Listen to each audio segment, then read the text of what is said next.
about really concerning our policies. And so I wanted to start out the conversation this morning addressing some of the questions that we've got, that we've received. And so people have asked, do we allow chokeholds and strangleholds?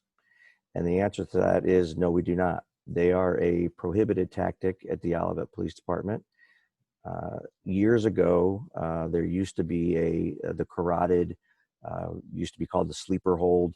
And years ago, even when I was in the academy, that was actually a tactic that was taught in this region. However,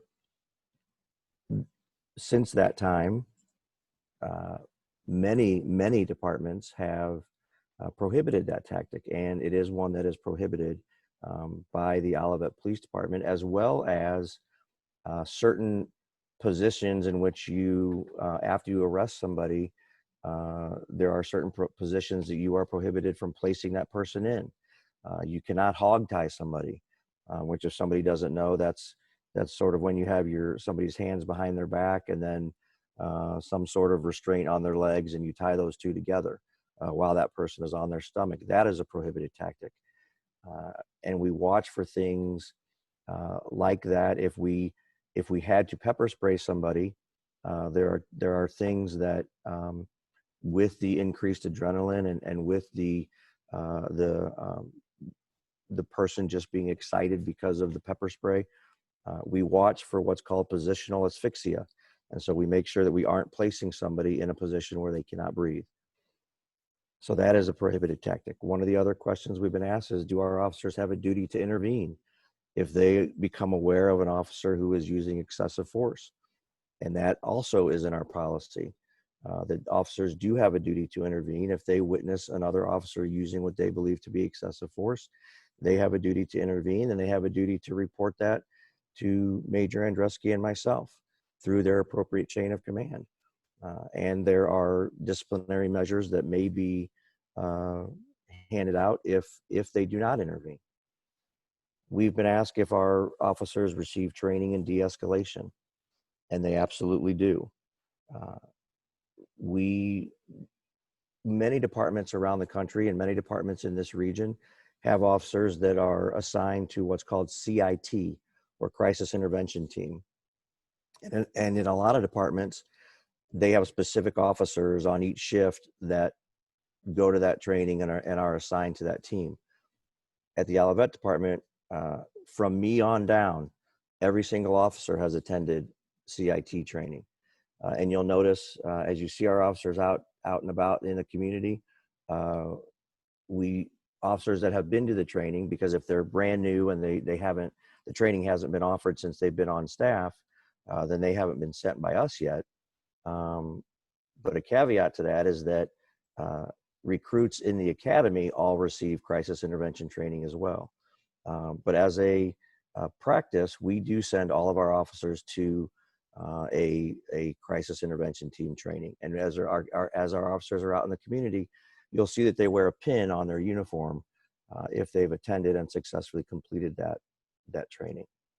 We've been asked if we have a use of force continuum, and we absolutely do.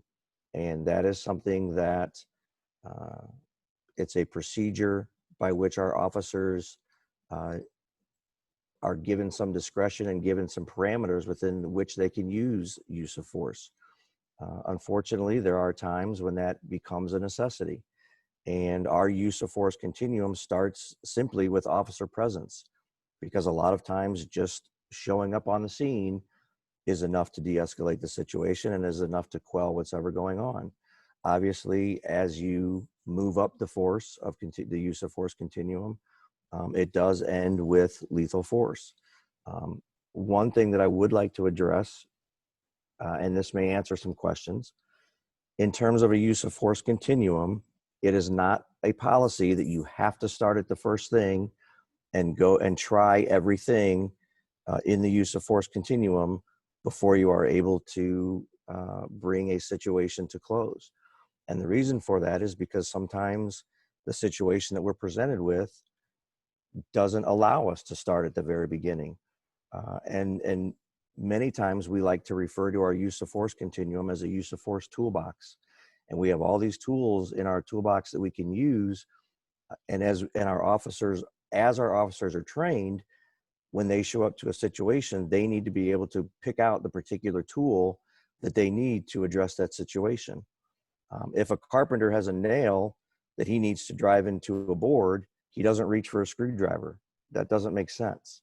And if one of my officers shows up on the scene of an incident and the person is extremely agitated and is waving a firearm around, then it doesn't make sense for the community safety, for the suspect safety, for the officer safety to perhaps grab their pepper spray.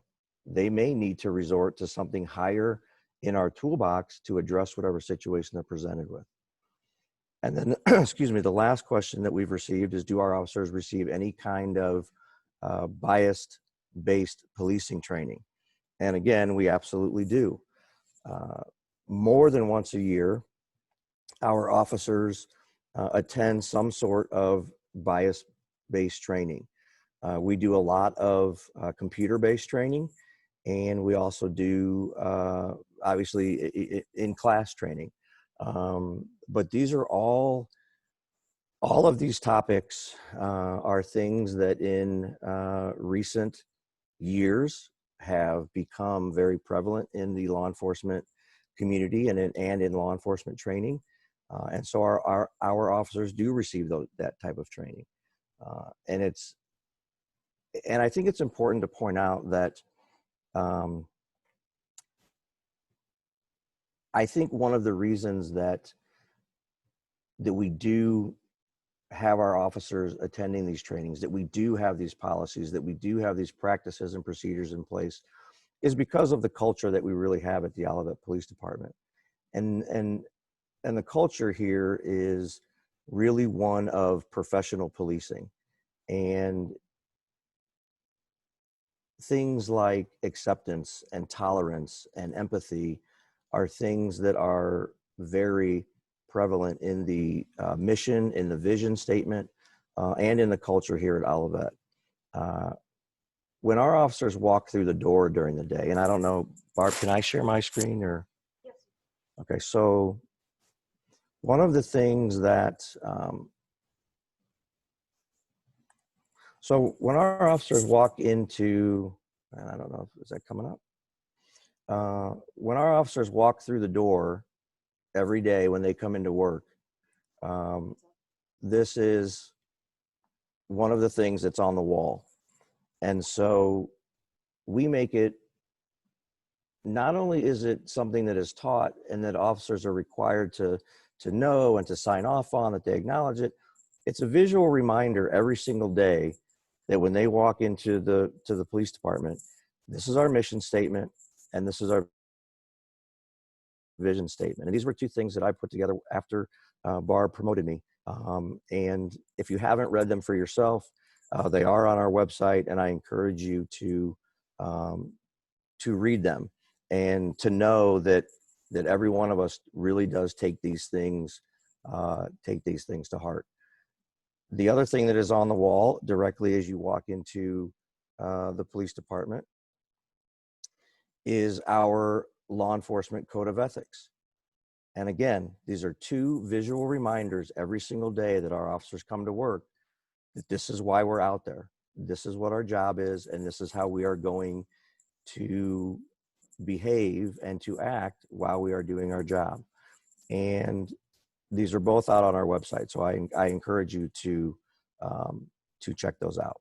So with that, I would like to Actually, there is a question. I'm not going to take all questions right now, but these questions kind of seem pertinent. The question was, how often do they get retrained on that use of force continuum or on the tactics for de-escalation? So, excuse me. So our officers are trained with the de-escalation procedures. They're trained a few times a year, because we do a lot of the training that we do is computer based. And so we will have the way that the computer based training works is officers are presented with a series of slides that they have to read and answer questions as they're quizzed as they go through the lesson. And then at the end, there is an overall quiz that they have to pass. And so the de-escalation topic is one that they are presented with a few times a year during the computer training. Those are also things that I do it, and certainly any officer is able to recommend, but I will send out articles that I have found on practices and procedures and tactics that experts in the field are writing about. And so those will go out into I will put those out into a software program that we have called Power DMS, which is where we can upload any type of document, and officers have to go on the software, acknowledge the document, read it, and then electronically sign that they have that they understand it. So they receive that training a few times a year. Our use of force training, they receive that training annually, and so every year they are instructed on not only the use of force continuum, but also our use of force policy. They're required to take a use of force exam every year and pass that. And then, of course, we do have training on specific like defensive tactics, and our taser training, and our firearms training, and our pepper spray training. So that's all done annually.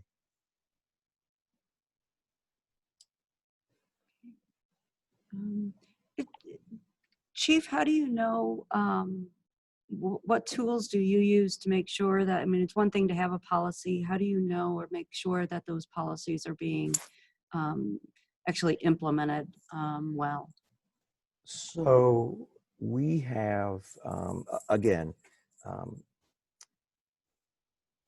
we have a culture that addresses those policies, and everybody feels very, very comfortable with those policies. Some of it is trust.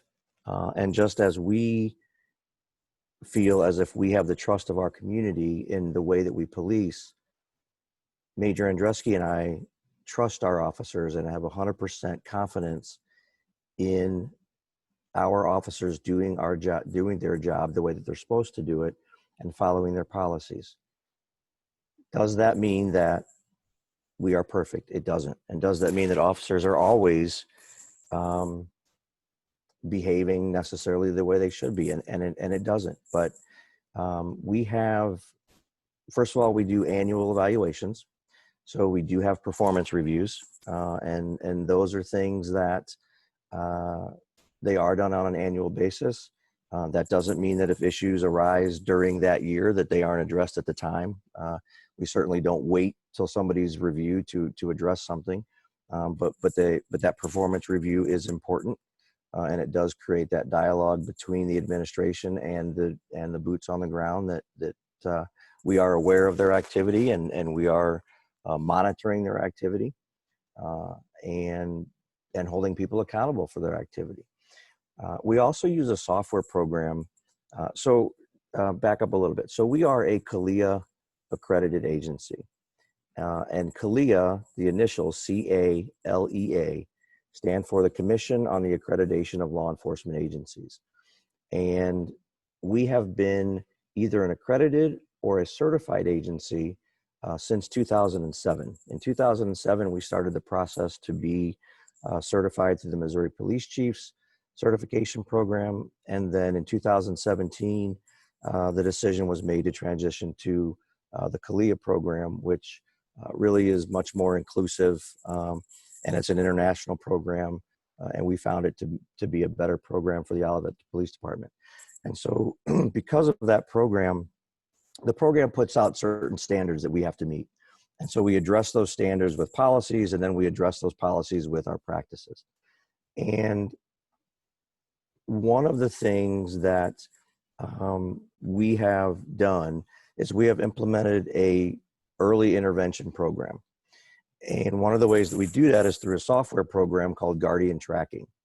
And I'm going to share my screen again, and I'm going to show you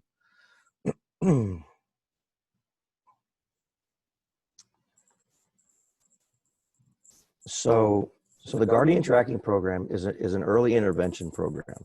And basically the idea of an early intervention program is that as a law enforcement officer or as an employee goes through their day-to-day job, if certain behaviors are being identified, and in this instance, I've posted an image of some of the shortcomings that officers may have, but we also use this program to track accomplishments and positive things that our officers do.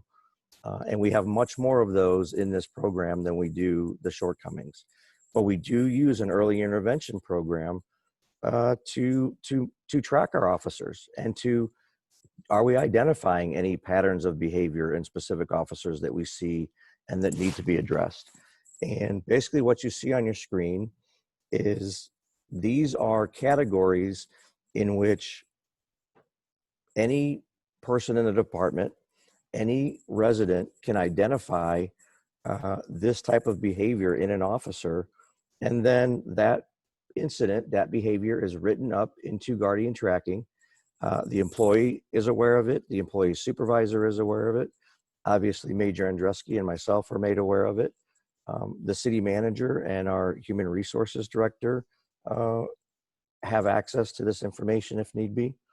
But these are all categories in which we see possible shortcomings, and they are all assigned a point value. And then the program will generate if a officer receives 4 or more points in a rolling 6-month period of any of these categories combined, then that will generate a red flag, which is and it literally is a red flag. It sends an alert that, hey, an early intervention is needed. And then that allows us to review whatever the points were that were accumulated by the officer. And then we bring that officer in and we're able to sit down and say, hey, in the last 6 months, you've had, you were late twice. It seems like, you had an on-duty injury and you had a traffic accident. And we need to bring you in and we want to sit down and, hey, what's going on? Is there something going on that we need to know about? Are all of those things in review justified? Were you sitting at a red light and somebody rear-ended you and so the traffic accident wasn't your fault? Were you late to work because you left an hour early, but there was a 10-foot snowstorm and so you couldn't get here? And so are those things valid or are they things that we need to address? And we don't take the software or the categories lightly. We address them if need be, and people are held accountable. The other thing is that we rely on our community as community members, and when you have dealings with your officers, you can file complaints, and those complaints are every single complaint is followed up on. And per our policy, we take all kinds of complaints. We take complaints over the phone, we take complaints in person, and we take complaints that we receive in the mail. And every complaint is investigated to find out exactly what happened. And so obviously, if we're receiving a lot of complaints about a certain officer, that's a red flag. And so those are some of the methods by which we are aware of, are our officers doing what they're supposed to be doing? Okay, great. Would we like to just go into a couple questions? Yeah, okay. Here's a question, Kiana Fleming. Is there any traffic stop data that you can provide based on race or ethnicity from the Olivet Police Department? So, excuse me. So actually, yes. I'll just finish this real quick. Okay. From a 2019 CNN study, a study of nearly 100 million traffic stops from around the country concluded that on average, Black drivers are 20% more likely to get pulled over than white drivers. Okay, so then I'll go back to the question, which is there any traffic stop data you can provide based on race or ethnicity? So to answer your question, yes, there is. I don't have it. I don't have it handy to show you on this call. But what I can tell you is that every traffic stop that our officers go on, and this is in the state of Missouri, this is a Missouri initiative that's been going on for many years, decades, actually. Every traffic stop that we go on, after the traffic stop, our officers are required to submit electronically a form that spells out, was the race of the driver noticeable before the stop? What was the stop for?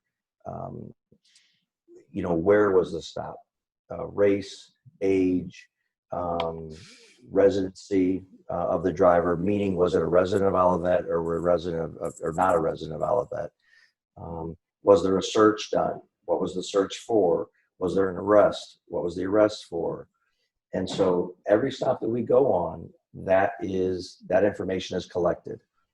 And then at the end of the year, all of that information is submitted to the Attorney General's office. And then the Attorney General publishes a report, which you can find on the Attorney General's website of every police department in Missouri, a detailed report of the racial profiling of a particular police department. So again, I encourage you to check out the Attorney General's website. What the report will show, and I want to try to stay as not long-winded as I can, but what the report will show is what's called a disparity index. And it will show you how many traffic stops that agency has done in a given year. And then it breaks it down into white, black, Hispanic, Asian, and other in terms of race and ethnicity. And what it will show you is there will be a disparity index. And if the department's disparity index for a particular race or ethnicity is less than 1, then that means that race or ethnicity is underrepresented in terms of the population of that department or of that community. If the disparity index is greater than 1, it means that race or ethnicity is overrepresented in terms of traffic stop data for that community. What I think is very important, and my response, because I submit a response to the Attorney General's office when we get that information, what I think is important to note is that the traffic stop data and the population that is used to figure out those numbers is the number of drivers in that specific community that are 16 years of age and older. And so it's only, for instance, for Olivet, it only considers about 5,000 people. But there are hundreds of thousands of people that come through on Olive Boulevard and on 170 every day that are not included in that data. And so it makes it very difficult to, in my opinion, to accurately represent what your officers are really doing, because they're stopping a significant number of non-residents that come through your community that are white, black, Hispanic, Asian, and those numbers don't get figured into that disparity index. And so it makes it difficult to accurately portray what that figure is. So I hope that answers your question. Chief, would it be possible to put a link to that report on our website? It absolutely would. Okay, great, thanks.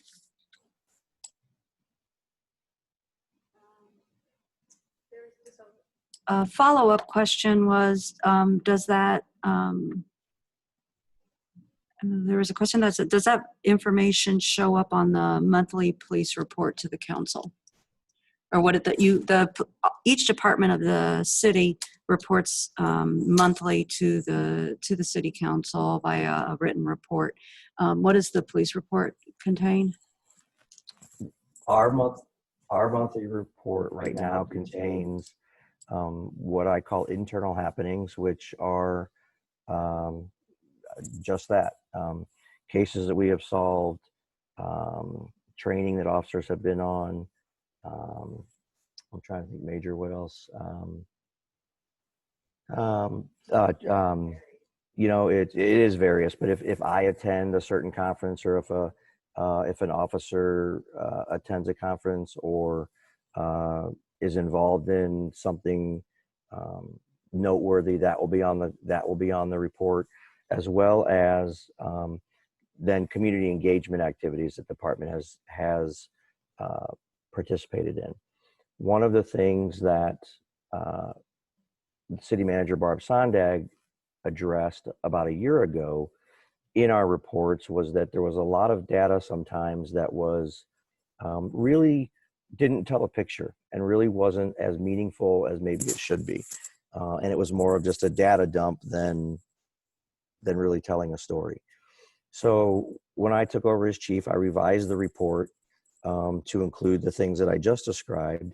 And then again, in fact, in one of our department head meetings within the last few weeks, actually, I had shared with Barb that I want to revise our report again after the 1st of July, which is the beginning of our fiscal year, to include some data, but to make it, again, more meaningful. And so that it's not just numbers that nobody really understands. And so one of the things that I'm looking to do after July is to include certain numbers that will tell a picture or tell a story. Okay, great, thank you. And I would also just say if the department reports are found, they're in the they're the second regular council meeting of each month. And if you go to that agenda, those reports are actually in there, and you can look at the different reports. And again, the goal of having these reports to the council is really they're also for the residents and the citizens, business owners to look at.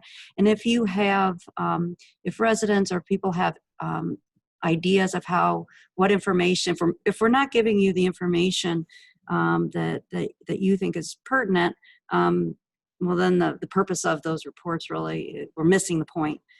So if there's information that you think is pertinent, or that should be included, or should be maybe in a better to understand format, please, email me or email the department head directly, because the goal is for that to be to provide more transparency about the operations of the city as a whole. We have another question with what guides selection of officers for Olivet's police force? We know that with so many municipalities, officers who have conduct violations in one department can move to another municipality. Do we hire officers with prior conduct violations? So good question. So the question is, how do we know we're hiring good officers, right? And we do have a very lengthy process that we put in place to weed out what we believe to be officers who would not fit our culture and who would not fit, or who we feel would not be able to provide the level of service or fulfill the mission statement or the vision statement that we have. So, it starts out with an application, and it's a very lengthy application. It asks a lot of those questions. And so we start out with that. If just based on the application, they pass that portion, then there's a test.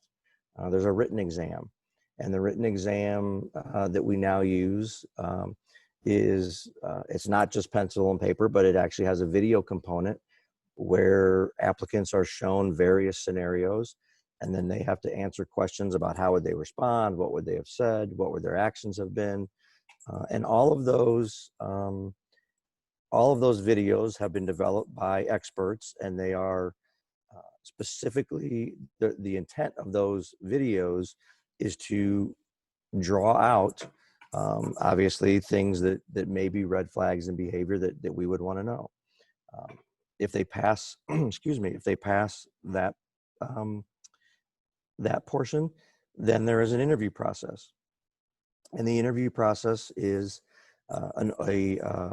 it's a verbal interview with a board of officers, not within the Olivet Police Department, but it's made either the major Andreski or myself select typically 3 officers from outside agencies to come in and interview those applicants. And so that really gives us it really gives us a well-rounded view of those applicants as we're taking the opinions and the thoughts and the scores and the ratings from these officers outside the agency. If they pass that portion of the test, or that portion of the process, then they go into the background phase, and the background phase is very extensive. And of course, there are their fingerprints are we take their fingerprints, and so we run their fingerprints through various law enforcement databases to ensure that there's nothing in their history that we should be aware of. Their references are contacted. Their employees or former employers, former educational institutions, and they are also given what is called a CVSA, which is similar to a lie detector test. And again, they are required to fill out a very lengthy questionnaire before that. And then those questions are reviewed with an analyst at our agency. They are given that exam to identify any places where they might be showing deception. If they pass all of that, then the last stage is an interview with me, and then I sort of have the last say as to whether we proceed with an offer or not, and then that's given to the city manager.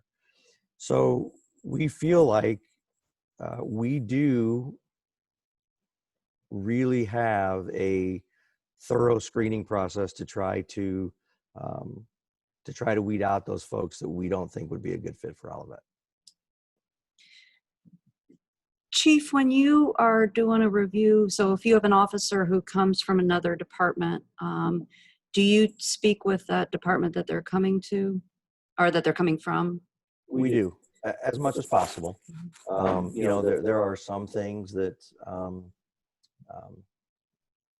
in the HR community that sometimes people feel that we're not privy to, but we make sure that we are delving into the background and the work history, and if that officer's had any complaints or whatever we need to know, we delve into that to make sure that we're addressing that stuff or being aware of that stuff before anything happens.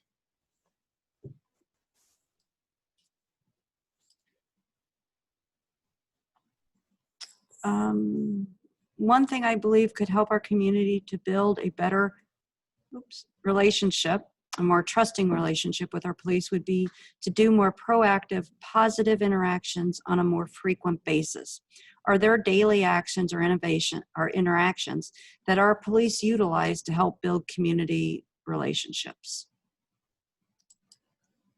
I believe that there are. I think that, and I won't, you mentioned daily activities, and there aren't necessarily planned daily activities that we have. Some of that comes down to resources. I have a department of 22 other officers who work 12-hour shifts when they're here, who value their downtime and need downtime off from the job as well. So some of it comes down to the just time and resources. But I would tell you that on a daily basis, our officers, while they patrol, they get out and they walk around businesses and they walk into businesses just to say hello. As they drive around neighborhoods and they see people outside, they stop and they say hello. And if they drive by a lemonade stand, they make it a point to get out and get a cup of lemonade and to talk to those kids. And I think that those types of things are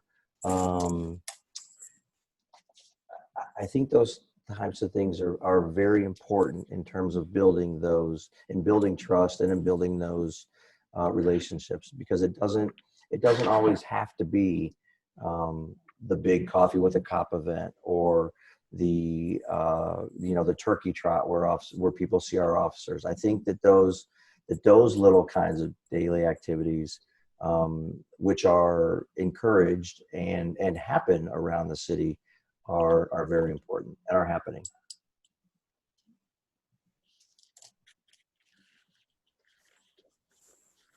Okay, what plans, if any, does the Olivet Police Department have to increase the diversity of its personnel? So um, I would I welcome the opportunity to have the diversity of our department um, exactly mirror the diversity of our community. Um, and while we take steps to do that, we attend job fairs. When we do have a vacancy to fill, we do advertise in minority-owned publications. We post it on our websites. We go to police academies. We talk to schools. And so we really put the word out that we are looking for applicants. And of course, we welcome, like I said, we welcome those applicants to apply. Unfortunately, I don't have any control over who applies. And in today's environment, to be quite honest, it's harder and harder to find applicants. The applicant pool numbers are going down. But I will tell you that last fall we had a hiring process, and we were able to hire 3 fantastic officers. One is a white male who had previous experience at another agency. Another one was a white female who was out of the academy, and another one was an African American female who was out of the academy. And for me, that is a tremendous success. We were very fortunate that those applicants applied and that they scored so well, and that they're doing as well as they're doing. They are doing extremely well as new officers in the Olivet community. I've already, they haven't even been here a year, and I've already received compliments and things on them. So we are looking to do that. We do look to do that, and we have done that within the past year. I'm going to just chime in on this one, if you don't mind, Chief, with regard to a couple of other things that I think maybe are important for people to know. And one is that to be a police officer in the state of Missouri, some person needs to attend a police academy. And sometimes that can be a roadblock to someone who is interested in being a police officer, because it's a 6-month, is that correct? It's a 6-month school every day. So it's really hard to hold a job and do the academy. And so what the city has done is have some other municipalities is try to hire folks who don't have that, but then start them with a salary and pay for their academy training, with the idea that when they're done with the academy, they'll become a police officer with the city of Olivet. Now, we've had success with that, and we've also been not as successful. But it is a way in which you can try to, really what we're trying to do is increase that pool on our own, and also increase it with people who, maybe they're interested in that career, but they just can't financially take 6 months off to go to school to then possibly get a career. So that is something that we've done. The other thing that I think that I've noticed here, and that is of interest and things that we really focus on, is we do try to hire folks who have an associate or bachelor's degree. That is not a requirement, but it's something that we do try to do. What I've found here is that, you know, you don't need a degree in community justice or in law enforcement. You know, we've got officers with degrees in finance. We've got officers with degrees in social work. We've got, you know, a variety of degrees of officers. And I think that in itself creates, so people come in with different types of training that I think helps influence and their work and helps get some different mindsets into our department. And I think that too is kind of an important thing that we here do try to look at. Just because you don't have a degree in community justice, that's, you know, as far as we're concerned, that's great. We can train on some of those things, but some of the expertise you bring from a different field, we can't provide. And Barb, to that point, I think that you mentioned influence, and not only is there an influence, you know, in the community, but there's an influence on the other officers. You know, if everybody doesn't have a criminal justice degree, then when those various degreed people, you know, come to the agency, they influence the other officers too, and the other officers are able to see other points of views and have those discussions and those dialogues. So it is important.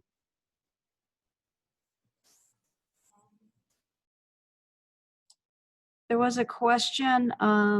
It was on chat, and it's also on the Q&A that Major Andreski has answered, but I'm going to ask if the Major wants to just chime in with her answer already. Is what type of community policing activities are done in Olivet? So that one you can see I responded to with some. There's so many though. I'm sure I'm leaving many off, especially because as many of you know, our Parks Department is very active with the things they do in the community as far as summer camps and parties in the park. And obviously with COVID, some of those things have been limited. But if you participate or go to any of those events, I'm sure you are used to seeing our officers there and engaging with the community and kids. So that's something that is kind of a constant for us throughout the year. And, you know, the chief referred to just the day-to-day contacts. You know, I think our officers are, you know, very engaging and willing to answer questions in the community. And we do things like Olivet Night Out, and we always participate in 2 events yearly with Old Bonham School. Coffee with a Cop. We attend the Halloween events and throughout the city, and also at our Parks Department. So there are a lot of things. The Turkey Trot this year also, one of our officers started a new initiative, which we hope to grow and continue. It was the Cops for Pets initiative, where, you know, basically we were, you know, trying to collect items for pets in shelters, because in all of that we do have the animal control, St. Louis County Animal Control in our venue. So we worked with them. So that was a new initiative. And again, Chief Wolf this last year appointed Officer Dane Lincoln as a community engagement officer.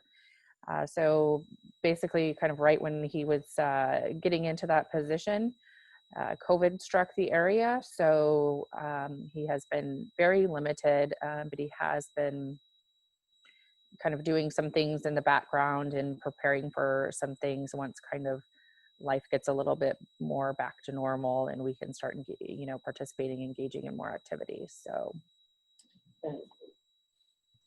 Actually, if I could jump in too, Major Andreski, you know, one of the things that we also think is important is the Citizens Police Academy, which is something that the department is involved in with geez, I think now it's 8 other departments as a jurisdictional or multi-agency Citizens Police Academy. And I would highly recommend that that you get involved in that. And unfortunately, like Major Andruski mentioned, we actually had our record number of people apply from Olivet to attend that, and unfortunately, it was canceled because of COVID. However, it is something that is done on an annual basis. It's kind of a first come, first serve. There's no cost to it. I'm trying to, if I, off the top of my head, Chesterfield's in it, Ladue, Frontenac, De Pere, Town and Country, Creve Coeur, us. So it's 7 or 8 agencies, and it's a 9-week academy. You attend 1 night a week, and each night there's a different subject matter. One night and then there's also role playing. So one night you'll actually participate in what it's like to do a traffic stop. There's times when if you want to, you can go to the range and learn about firearms. You'll learn about bias-based policing and our practices. You'll learn about constitutional law, statutory law. So it's a very condensed academy, but I highly recommend that you get involved in it. It's a great way to interact with not only Olivet officers, but officers from our neighboring communities with which we have very strong bonds with. So that's something else that I would recommend. And we typically do advertise that on the website and put something out so you know when the next class is coming. Once you've completed the basic academy, there is an advanced academy that I think is 4 weeks long. That they typically hold in the fall. And so that's something that you can do as well if you've completed the basic one.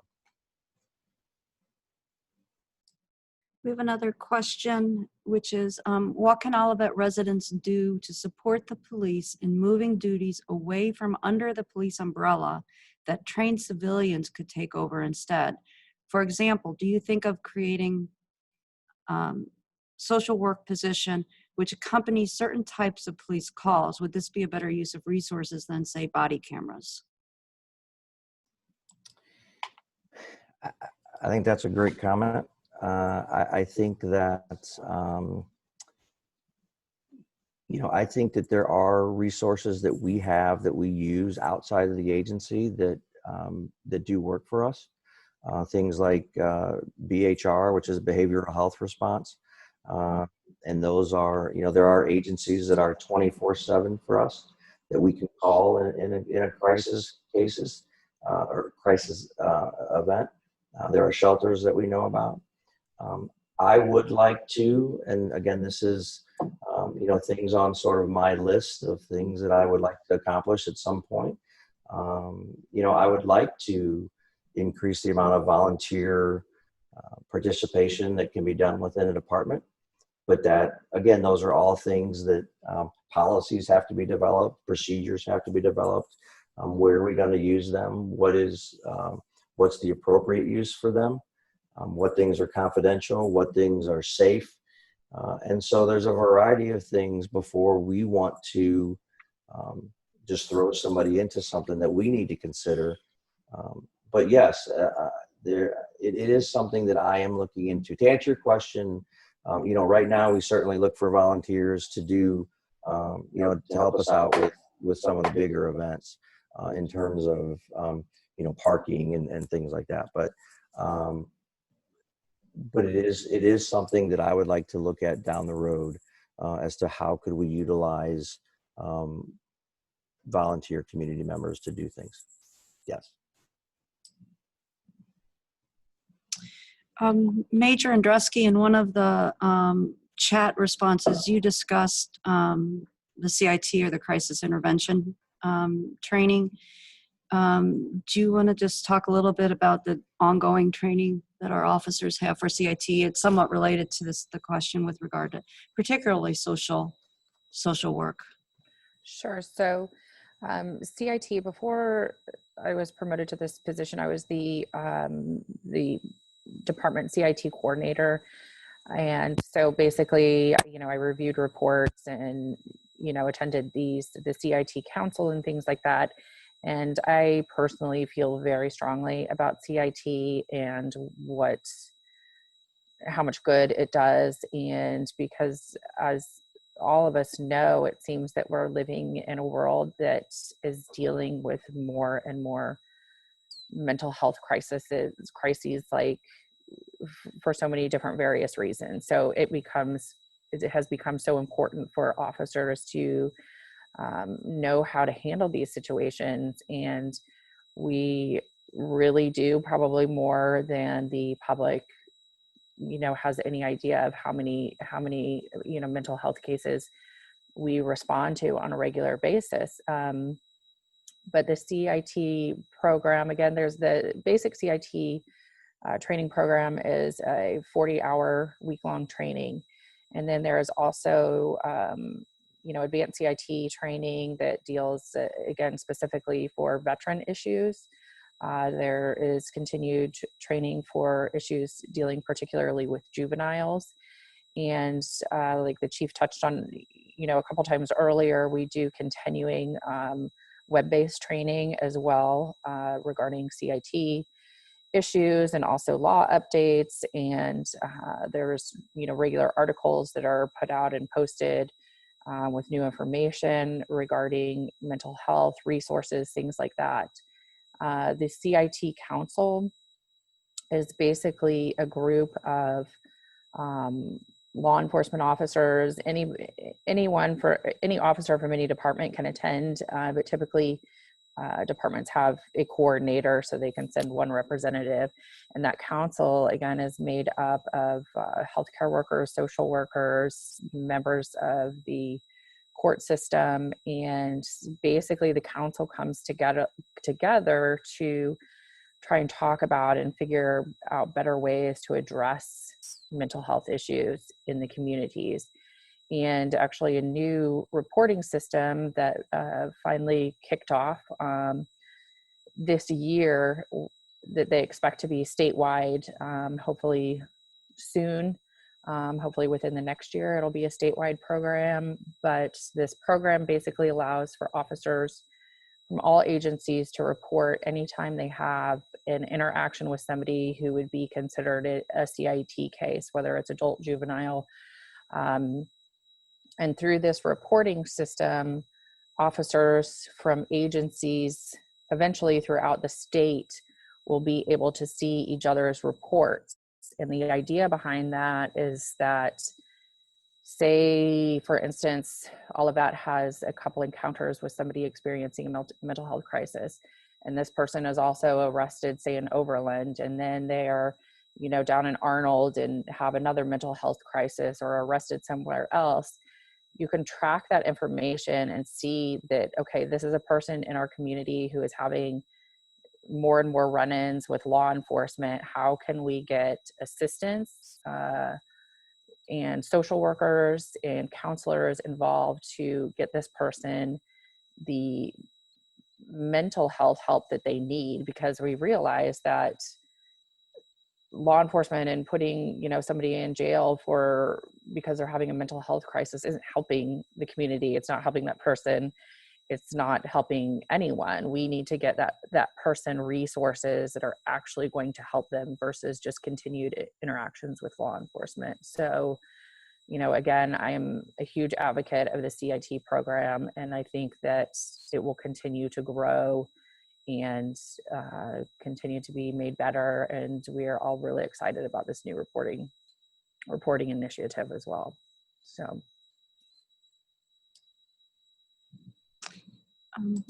I'm going to follow up on that a little bit about what we can do neighbor to neighbor. It seems as though more and more often, again, this isn't just, again, my role isn't just city manager with the police department. I oversee all the departments, the planning and building, the fire department. And it seems as though more and more the city and oftentimes the police are asked to intervene in neighbor to neighbor disputes that really aren't, they aren't a criminal matter. They aren't really a law enforcement matter. But the neighbors have begun a dispute, and they want somebody else to kind of to settle it.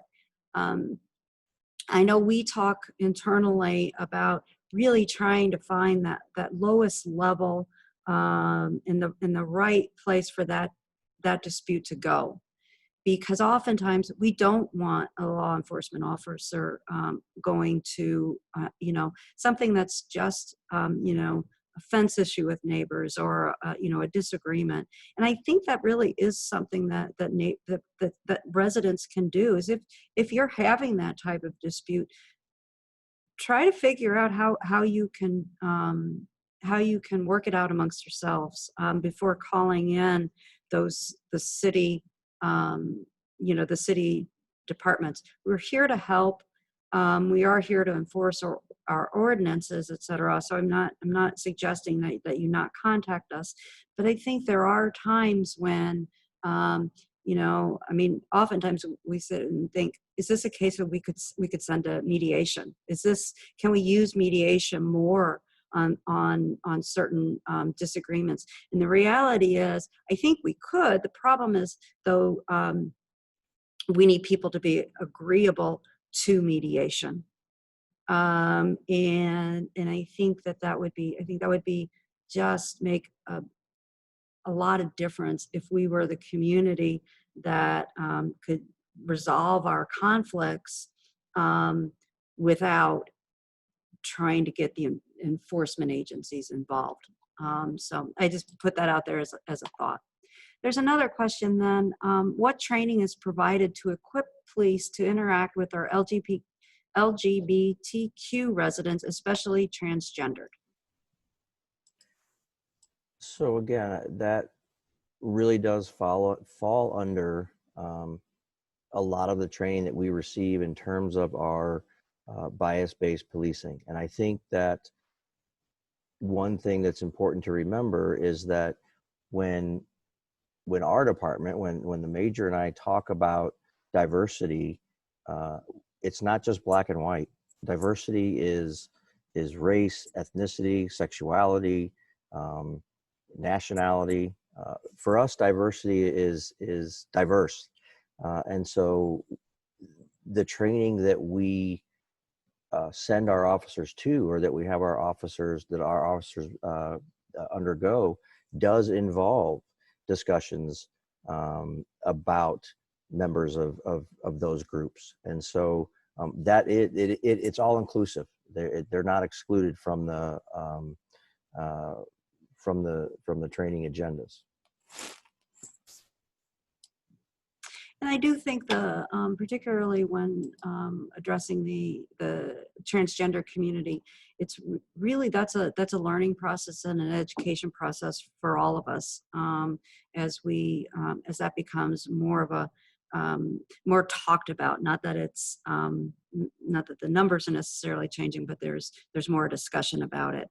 And as we become more comfortable discussing, what are some of the specific problems that our transgendered residents, our people are facing, we'll become better adept at addressing those ourselves. So it's all part of, in my opinion, having that conversation. So then there's a question on how can police handle possible traffic violations differently with parents when they are picking up or dropping off their children at Obanum? Pulling behind parents on the parking lot always students and can cause trauma. And I think that's really chief and major question. What is, if you're pulling over someone with children in the car, how can we make that a little less traumatic? Well, one, certainly, we can tell our officers not to stop people on the lot. If there is a violation, I mean, certainly the violation can't be ignored, right? But that doesn't necessarily mean that the stop has to be made on the parking lot. So one thing that we can do is certainly tell our officers to wait until the wait until till the car exits the parking lot. And then I think that, in terms of, how do we make it less traumatic if there's kids in the car? Um, it's kind of a case by case. I mean, we would hope that every traffic stop that our officers went on, we knew was going to be 100% safe. And as officers, our training is to officer safety is always number one. And so, certainly we don't want our officers to be robotic and to be robots when they respond to calls or on traffic stops. Um, but again, their first concern is officer safety. Once our officers have a good understanding that the call that they're on is going to be safe, perhaps we need to remind them, hey, it's okay to lighten up a little bit, or to maybe even interact with the kids.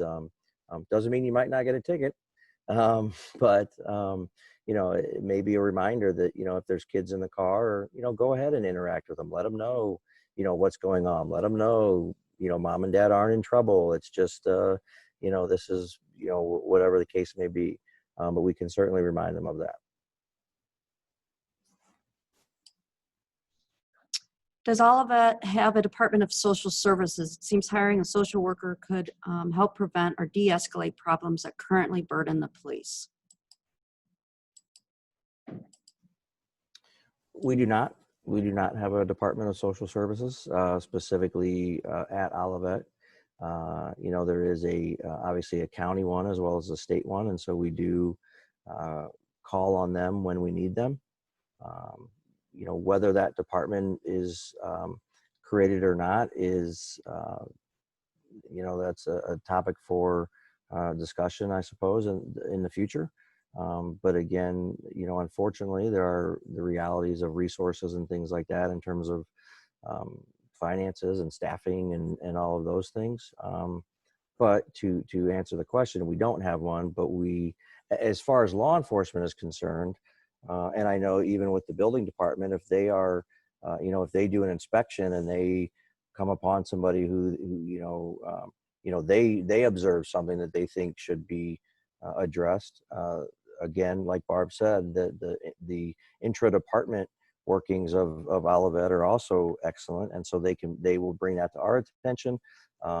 Sometimes we can help, sometimes we can't, but I think that we do a fantastic job of referring issues to the resources or to the people that need to address those things. Thank you. And on that question of social worker, and that's what we're tending to find more and more, the job description of the police officer is broadening, and oftentimes the folks that they have contact with are people who have a lot of other things going on, a lot of other problems that they're trying to deal with, and getting those people referred to the right agency is really critical. But it's also critical to try to make sure there's some follow-up, because not everybody is interested in the help that's offered, and so we have to respect that as well. But there are things that I think internally, as a city and as operations of the city, I think talking about that more and maybe getting a better plan together would be beneficial both to residents as well as to the employees here. We have a number of cases of hoarding, and we really struggle with finding those agencies to help us, particularly if there's not a family person. We have so we experience those issues and the trouble of connecting people to an appropriate agency, and that's not going to get any easier as there's with COVID and some of the economic circumstances of people. The the drain and the call for social workers and those types of agencies is, their workload's going to get higher. And so it is something I think that as a city, we need to figure out, what can we do and how can we do it better. At this point, I don't know if anyone else, there's another question now that came up. Does Olivet have any plans to publicly support the protests against police violence? I think I can take that, as well as, and then I can also refer to the mayor if the mayor has an opinion on this. I think that from the city staff level, at the folks who I'm responsible to and for, I don't think we have any statement we're going to make in a broad statement about support necessarily. I think that statements I've made previously are that we can sure understand what has motivated and generated this energy to protest.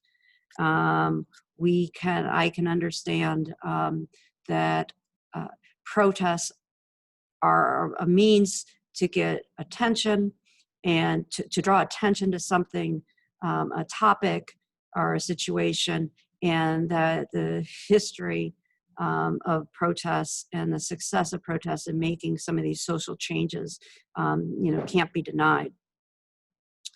I also believe that it is our responsibility to ensure that things are safe. And it's kind of interesting, I've thought about this a lot really, in that police are very unique. When there's a protest against the police brutality and police violence, I don't think there's anyone on here who can't say there shouldn't be this violence, there shouldn't be police brutality. But they're one of the few professions that they're asked to show up at protests against them. And imagine how that is. In just the way these are set up, there is a protest of large crowd of people, typically large crowds of people. There's a request for police presence. And the police are showing up at rallies, essentially, that can feel as though they're against the police. And we spend a lot of time with the department trying to talk about that too, because we do believe we have good officers. And I believe that a lot of the people protesting understand as well that there are good officers. Not everybody is bad, obviously. I think we've seen, with George Floyd's death, I think we've seen the epitome of bad and evil in how that was, that whole situation occurred. But I do think that, so I think that as a city, I think the fact that we're reaching out, we're trying to reach out to our residents, that we're trying to have these conversations, is saying that we know there's a problem. And we know that we can't sit here and just say, oh, but that's not us, we're better than that, because we are part of a system. We are part of a bigger system. And so we need to make sure that what things that we're doing well, that we're leaders in, and that we're letting people know that we're leaders in this. And things that we can do better, we need to be doing better. And so with regard to kind of a blanket statement of the protests, I can't say that we've done that, but I do believe that we have every desire to, and it is our responsibility to stop the unjustified and the violence that we've seen. I also think, as a city manager, again, over all the departments, I have a responsibility, all of our departments, that there is racial equity and that we are responding to all residents, no matter what the department, in a fair and equitable manner, because the police are special. They're the only people that I supervise that have guns. um, but I think that overall, I think this racial equity and fairness is an important statement for the city as a whole. And Mayor, if you want to comment or add to that from your perspective. Thank you, Barb. I don't have very much to add to that. I think Barb summed it up quite eloquently. I think the one thing that everybody should know is that when we as elected officials are all sworn in, we take an oath to uphold the Constitution of the United States, the laws of Missouri, and the ordinances of the city of Olivet. And no matter what the issue is, whether it is the incredibly brutal murder of George Floyd or any other issue, the people of the United States have a right to peaceful protest, and that is a right that cannot be denied and should not ever be not denied to them. I think that it is, as Barb said, a very difficult line to toe sometimes from the police department's perspective when you have situations that get out of control, and they are the object of some of that violence. And so, as an elected official, I will always support the right to gather and to protest peacefully.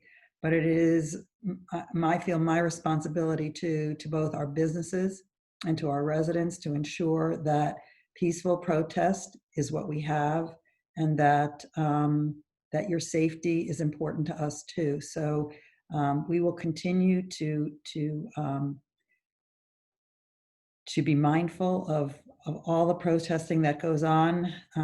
As of this particular juncture, we have not had any real gatherings here in the city of Olivet, and if we do, know that we will handle them with grace, and that we will handle them appropriately and properly, and that we will ensure that everyone has the right to do what they are constitutionally allowed to do, and that we will also protect you as the residents and businesses. So that's my take on the subject. Thank you, Barb. Thanks. I think I think we're kind of getting close to, we don't have any more questions. I am going to unmute everyone. If you have a question, or if you have a statement or says something, a comment, we're going to go ahead and allow that. It gets a little crazy sometimes when you unmute everybody. Oh, sure. Just before you do that, am I muted? Am I on now? Okay. To follow up with what the city manager and the mayor said, just so you know how your police chief feels about George Floyd and what took place in Minneapolis.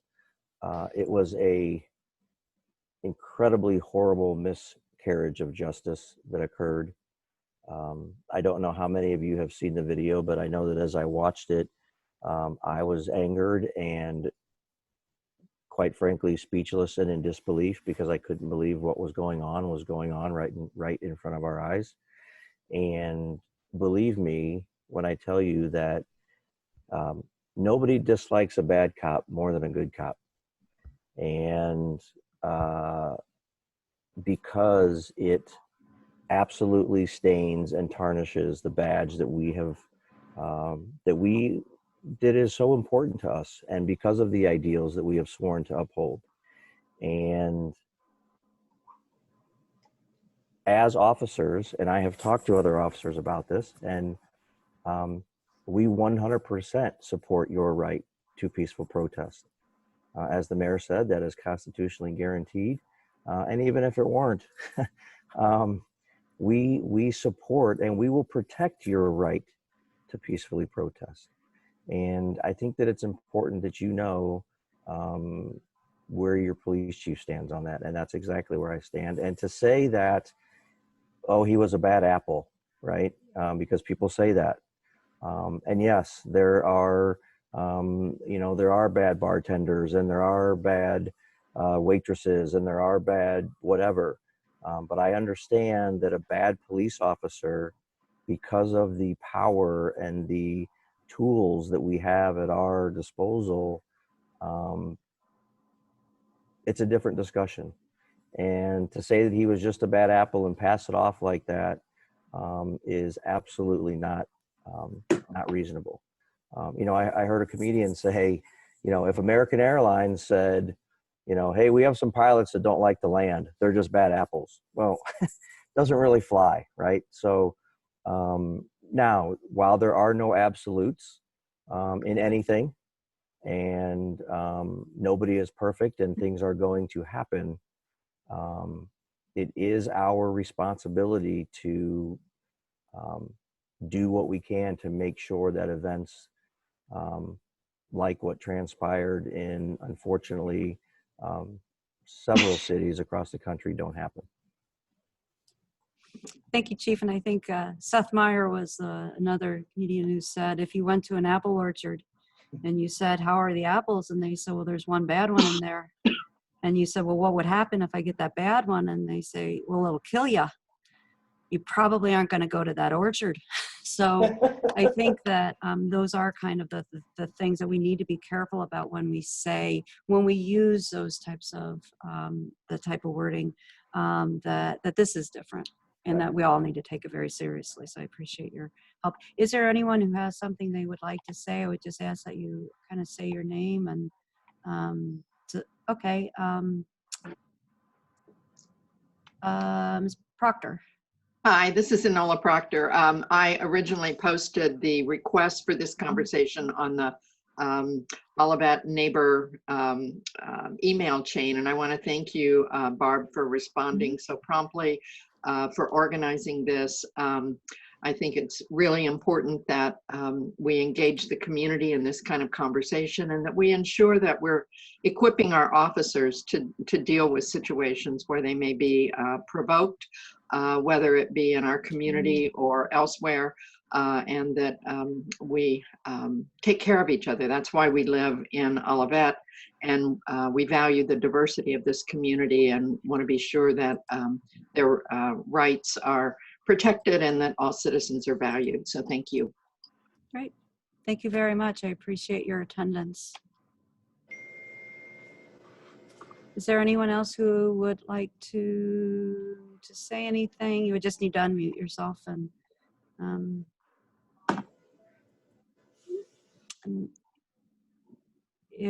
if not, okay, Missy Waldman, council member. Thank you very much. I don't know if you can hear me, so just confirm that you can. Yes. Okay. Thank you all very much for this today. I am speaking as a citizen at this point, while being mindful that I'm an elected official with my peers. I am, like Ms. Proctor, very happy that this happened today. I think we need to continue to engage the community in our council. And I guess the thing that I'm going to bring up here is community policing. My definition of community policing expands beyond what you've described as community policing. And I'm hopeful that that would be part of my conversation as an elected official.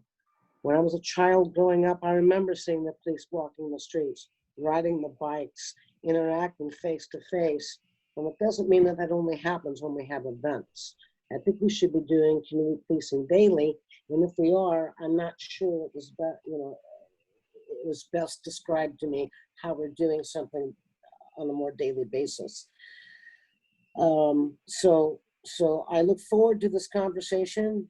2020 has been an interesting year already, and how we can be a leader in this and still respect the fact that Mosaic has identified us as the most diverse community in our region. As the city manager said, we can do better. We must do better. Black lives matter. All lives matter. And so I encourage this continued conversation. And again, I thank you for today. and what has been done. And Ms. Proctor, thank you for prodding it forward. Thank you. Okay, I would say that while we gave the examples of events and different things with regard to the community policing, I think we also tried to give the examples of the neighborhoods and the neighborhood. I believe a lot of residents know officers by names. We hand out the business cards. We do try to be in the community and out of the cars. And I think that was kind of one of the when we talk about being at the events, the park events, that's not to be at that one event, but it's to make those relationships, develop those relationships that carry on beyond those events. So, and okay, anyone else have anything to say? The council member Weil has her hand up. Can you hear me? Yes. I also just wanted to say good morning, and I wanted to thank everyone who is on the panel for being there. I think it was really fabulous to do this, and I hope that we will have other opportunities to keep the dialogue going. I think there's some really important questions to ask, and I think that you answered a lot of them for our community members. And I'm sure that in the weeks to come, there will be more questions that arise as we see transitions throughout the country. I think that we've got a long way ahead of, we've got a ways to go with a lot of different things. And I think that I think it's so important for us to be proactive versus reactive. And I want to thank all of you. And I also want to thank all the residents that came, because, to do something at 9 o'clock in the morning is tough, and we had a lot of people there. So thank you all. Any other questions or comments? Okay, we have been recording this. We will be placing it on our website. I greatly appreciate everyone being in attendance today, and thank you very much. Again, questions, comments, concerns, email, call, all those, communicate with us. I believe communication is one of the most important things that we can do. And again, council meetings now and probably into the are being held by Zoom. It's easy to participate. It's easy to be to listen in. And I believe even when the council starts meeting in person again, we'll continue to have Zoom opportunities for people, because it has improved our participation. And with that, I'm going to bid everyone fond farewell. Thank you.